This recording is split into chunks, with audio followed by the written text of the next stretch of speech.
tenemos como invitado aquí presencial a el profesor Melanio Paredes, quien fuera secretario, ministro de Educación de la República Dominicana, un político de mucha experiencia y actualmente también es miembro del comité político del Partido de la Liberación Dominicana.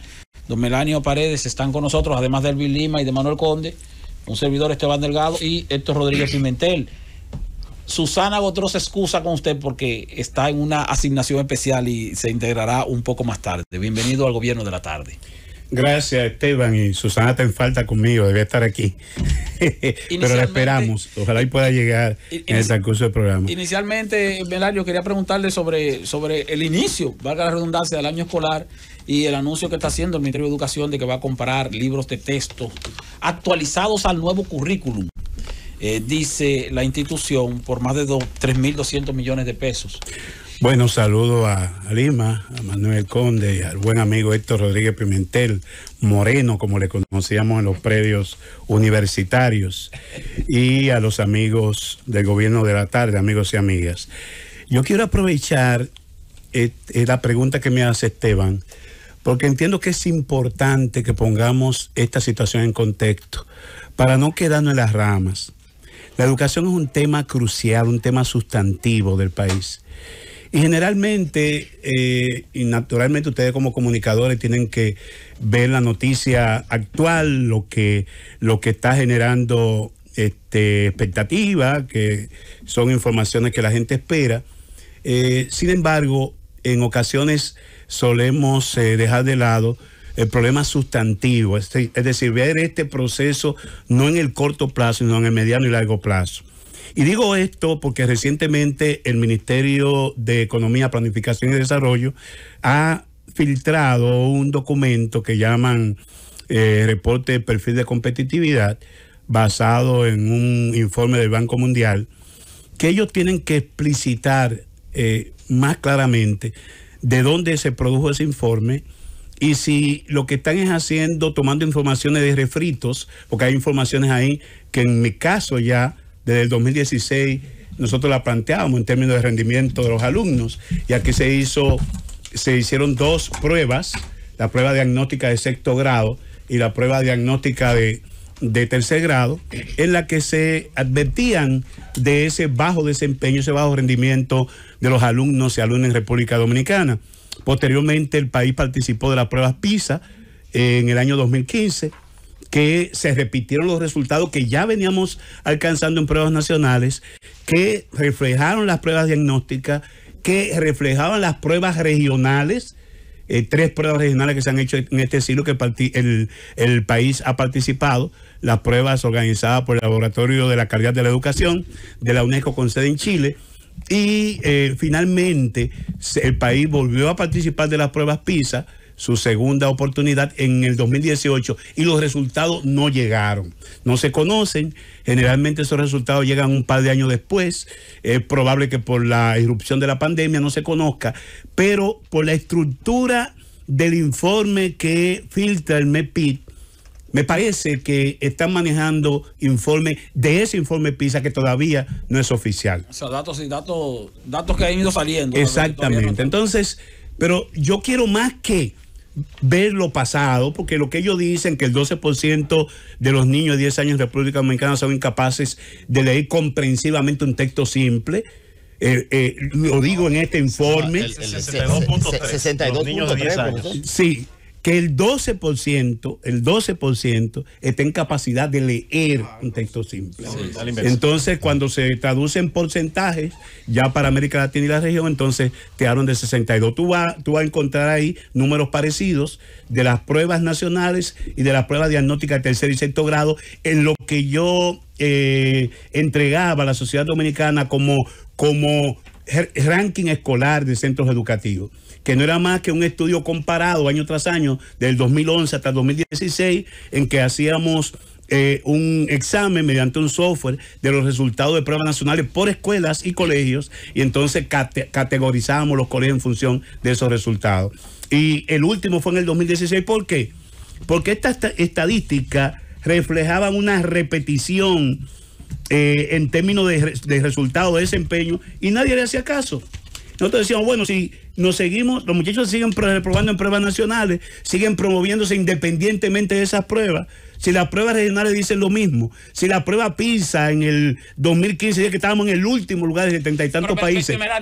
Y a partir del 2012 se inicia entonces la asignación del 4% del Producto Interno Bruto a la educación. A partir del 2013. Y como quiera seguimos lo mismo. A partir del 2013. Ciertamente que hubo mejora en términos de cobertura. Yo mismo lo dije en medio de las gestiones de los gobiernos de mi partido. Hubo mejora en términos de la cobertura, en términos de asistencia a los alumnos, pero en términos de los aprendizajes no hemos podido avanzar. Y fue mi queja en el marco del pacto educativo.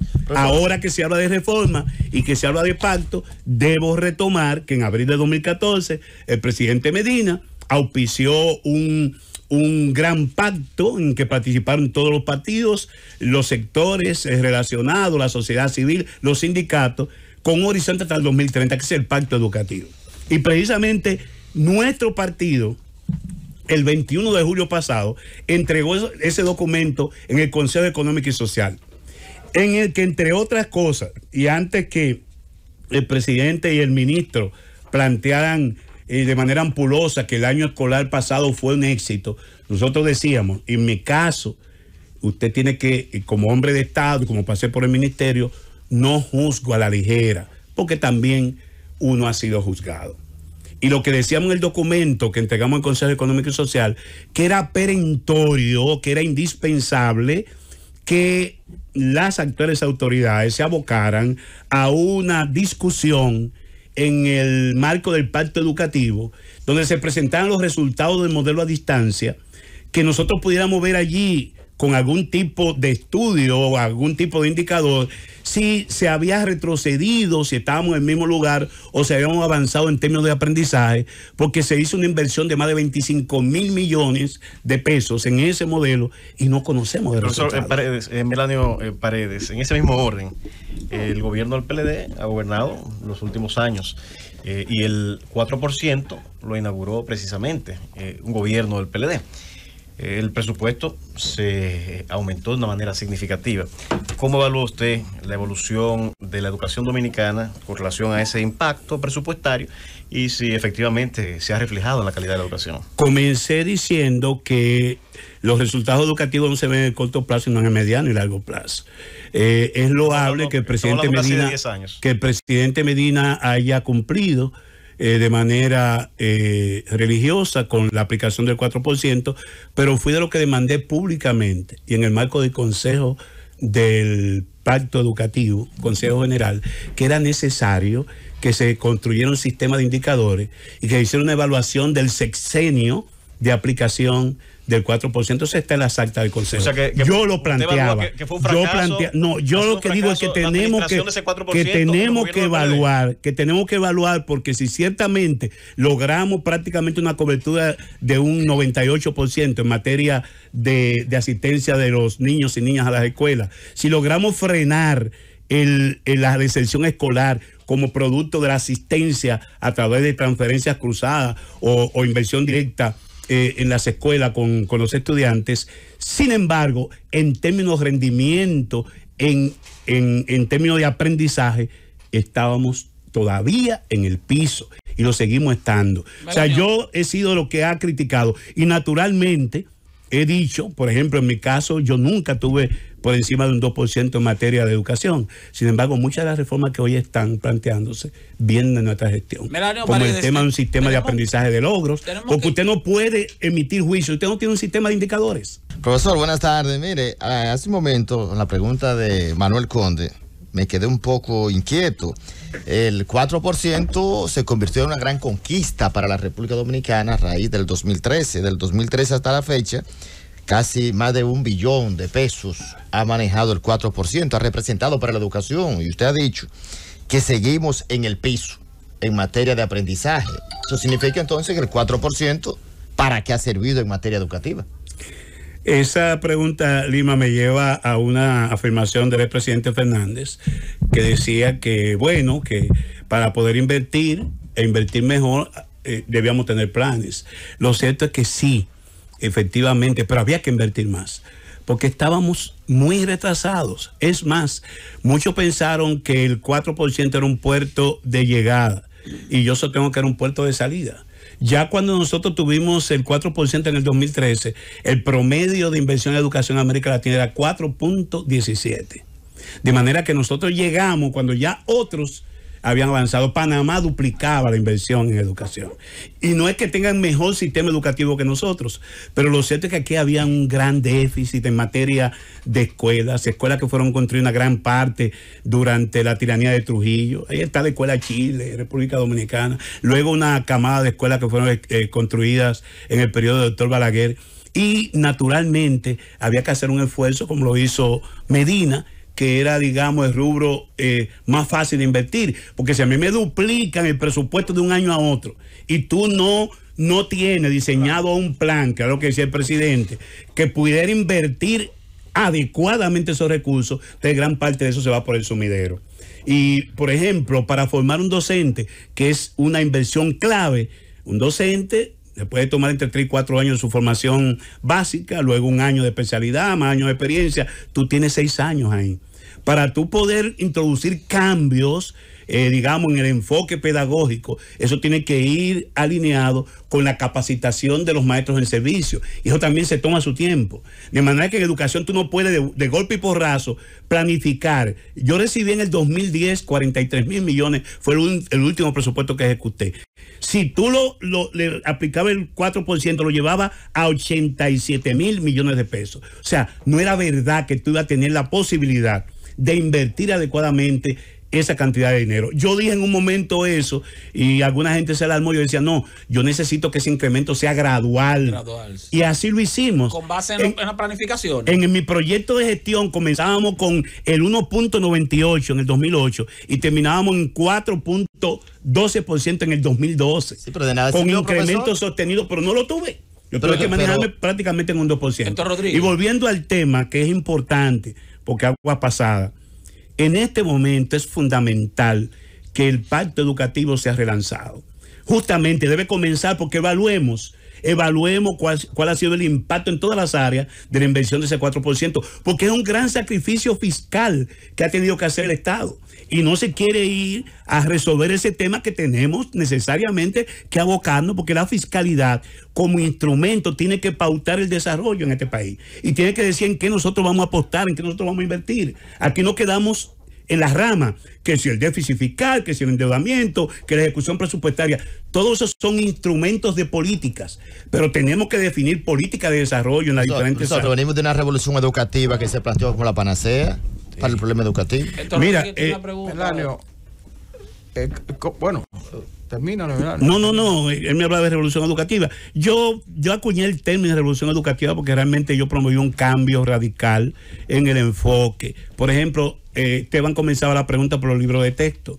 ¿Dónde vino mi problema? Porque yo entendía que un libro tradicional no era atractivo a las expectativas que hoy tienen los alumnos y alumnas, que te cogen un teléfono y te pueden entrar a la biblioteca del Congreso de los Estados Unidos.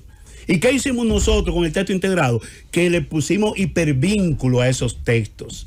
De manera que si en un libro de biología tradicional el muchacho no iba a encontrar nada de genoma humano, porque fue lo último en términos de investigación, ponchaba a un hipervínculo y se iba a un centro de documentación donde él iba a ver todo lo actual en materia de biología y en materia de desarrollo del genoma humano. Entonces, naturalmente, en ese momento chocaba con intereses. Después, los textos tradicionales ahora están en hipervínculo. En el caso de Melanio, eso era una aberración y eso chocaba con una serie. Entonces, yo digo, la revolución educativa comienza por cambiar la ecología del aula, la forma de enseñar, la forma de aprender, las herramientas.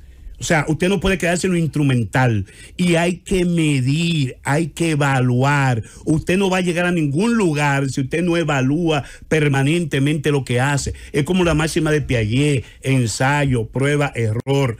El ministro y el presidente no pueden estar hablando de año escolar exitoso porque no se ha evaluado. Melanio, ahí iba precisamente. Tú fuiste ministro de Educación, el gobierno del PLD. Creo que eres secretario de Asuntos Educativos, ¿verdad? También eres alto dirigente del Partido de Liberación Dominicana. ¿Cómo tú evalúas este año este año que ha pasado el gobierno del presidente Luis Abinader y de la gestión de Roberto Fulcar al frente de educación? Excelente pregunta, Héctor. Mira, ayer me llegó un documento de UNESCO, que es una joya. Luego le pasaré el tema a ustedes, el vínculo, el link está en inglés, pero yo pude traducir el resumen ejecutivo. Esto es lo más actual y completo que se ha elaborado en materia de educación en tema de pandemia, en tiempo de pandemia. Lecciones sobre la recuperación de la educación, hallazgo de una encuesta del Ministerio de Educación en medio de la pandemia COVID-19. La investigación la auspician UNESCO, UNICEF, la OCDE y se sustenta en unos estudios que hace el Instituto de Estadística de la UNESCO con el auxilio de la Comisión Técnica de los países de la OCDE. Esta encuesta incluyó 143 países. Si me permiten, porque yo creo que es un documento valioso y que debe ser motivo de discusión para que no nos perdamos en el bosque, para que podamos ver por dónde es que tenemos que marchar. ¿Qué dice este documento en lo que yo entiendo que son aspectos básicos y que nos permite evaluar lo que ha estado aconteciendo aquí? Pero sobre todo, cómo emprender la reapertura de las escuelas con la presencialidad segura. ¿Qué dice el estudio? Cierre de escuelas y calendario en 2020. Todas las escuelas del mundo estaban completamente cerradas en los 4 niveles de educación durante 79 días de docencia en promedio. Desde 53 días en países de altos ingresos hasta 115 días en países de ingresos medianos, bajos. Ahí estamos nosotros. A partir del 1 de febrero del 2021, el 21% de los países encuestados informó que las escuelas estaban completamente cerradas debido al COVID-19. Ninguno de los cuales eran países de bajos ingresos. Los países han respondido al cierre de escuelas con una variedad de modalidades de aprendizaje. Fíjense que es importante, y lo dijo un pensador contemporáneo muy prestigioso, Moisés Naín. Entonces tú consideras que ha sido un logro. Moisés Naín decía que el gobierno mantuviese en la pandemia la educación a distancia. Eso sí, es lo que yo lo dije desde el principio. Lo importante era mantener el ciclo escolar. Entonces, incluso el Papa Francisco decía, cerrar las escuelas puede resultar una desgracia generacional, como lo hizo Bolivia. O sea, lo primero que hicimos, porque un opositor no puede ser un agente irracional, yo saludé el hecho de que el gobierno intentó mantener a los niños, niñas y jóvenes vinculados a lo que tienen que estar, que es la educación. Porque si no están vinculados de alguna forma al tema de educación, son presas de cualquier tipo de cosa que no va a contribuir con su formación integral.